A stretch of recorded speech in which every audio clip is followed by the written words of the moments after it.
Hey everyone, this is Torix, and welcome back to a admittedly weird episode of Ragecraft 1. Last time, if you're watching this, in order at least, I should have gone up through Venom Grove, gotten past the castle that holds Magenta, and everything there. But as you'll notice, I have 90 deaths. I have full diamond armor and I've got great tools. I'm also in spectator mode. This is admittedly for a reason. You see, I have no idea where episode 5 went, the real episode 5, in my folders and stuff, so it's essentially lost media. So what I'm going to do here today is I'm going to make a little retrospective of the areas I got through in that episode to at least make something to fill in for that slot so that we don't just jump from episode 4 to episode 6. So, our journey that stream started with infested roots, this area here, where the whole gimmick is if I go into creative mode real quick. There we go. It's got these invisibility potions throughout, and you can see it's all lit up. I did go through and complete the area normally already once, but it's a matter of cave spiders spawn here with about strength 2, and without armor on, they do about 7 hearts of damage. So it's a spider stealth segment, if you will, and it's not the greatest thing in the world. About 20 of my deaths probably came from this area here. Just trying to navigate, get all the loot from these chests up here. Oh, actually, one's still here.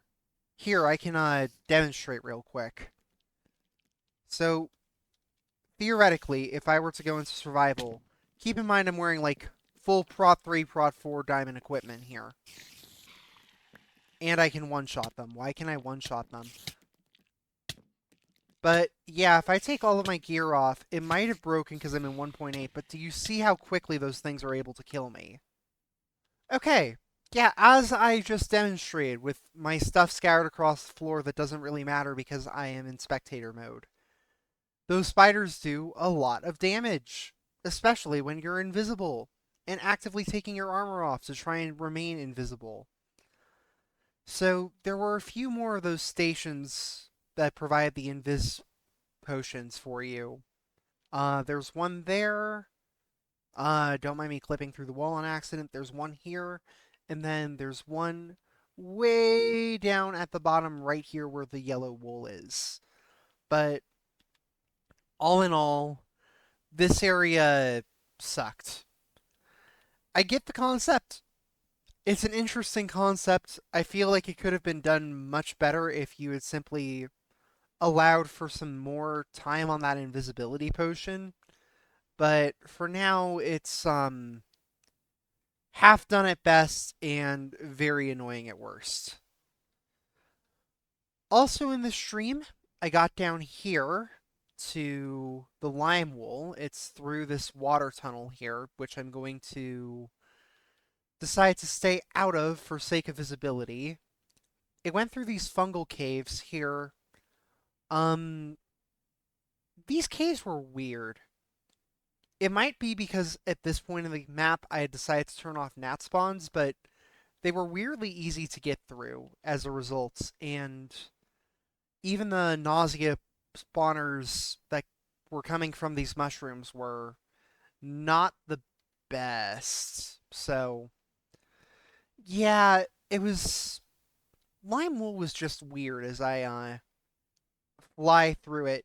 It had these water sections with the mobs that couldn't really do much because Guardians didn't exist back in 1.5, and neither did Drowned or any actual real water mobs. There's a fun little water slide down this way that eventually takes you to an area that was once filled with void fog, but thankfully for my video quality, is not. So we've got all this down here. That's the wool on the far side. Gas fire on you. the real danger of this whole place was just low visibility, but by walking along the floor, like so, I could kind of just get over to the far side, break open the wool, get it, and then walk back. It wasn't a threat, really. And I could say that about almost all of Lyme. There's this extremely long ladder leading you back up, and then I think the last area or zone that's left here is these caves with the poison clouds.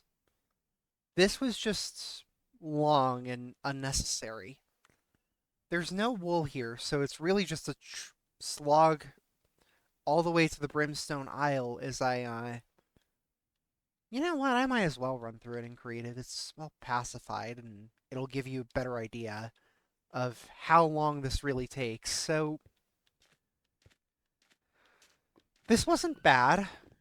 There were wither skeletons that spawned complete with punch bows and scythes, and there was the occasional silverfish spawner around here. I think the gimmick here was that if anything were to theoretically break or blow up, or you tried going around it, the silverfish would force you to actually go through because of all the infestable blocks around here, but I'm not sure. That's a shortcut to later on in the area. That's a shortcut upwards to an even earlier part of the area. But it just keeps going. And every single one of these cloud, like, glass blobs here dropped poison and all sorts of nasty status effects. So you had to be real careful with how you actually got in and approached this. It wasn't the best, all things considered. But as you can see, eventually you got over here past this lava pit and to the Brimstone Isle, where, in my opinion, the areas started actually getting somewhat okay. But yeah, that's about all I've got for this stream video replacement. I just wanted to make something here so that it wouldn't be nothing. So, yeah. Thanks for watching. Sorry for subverting expectations. We'll be back next episode with your regularly scheduled Brimstone Isle stream. Thanks for watching, and have a good rest of your day. So long.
So long.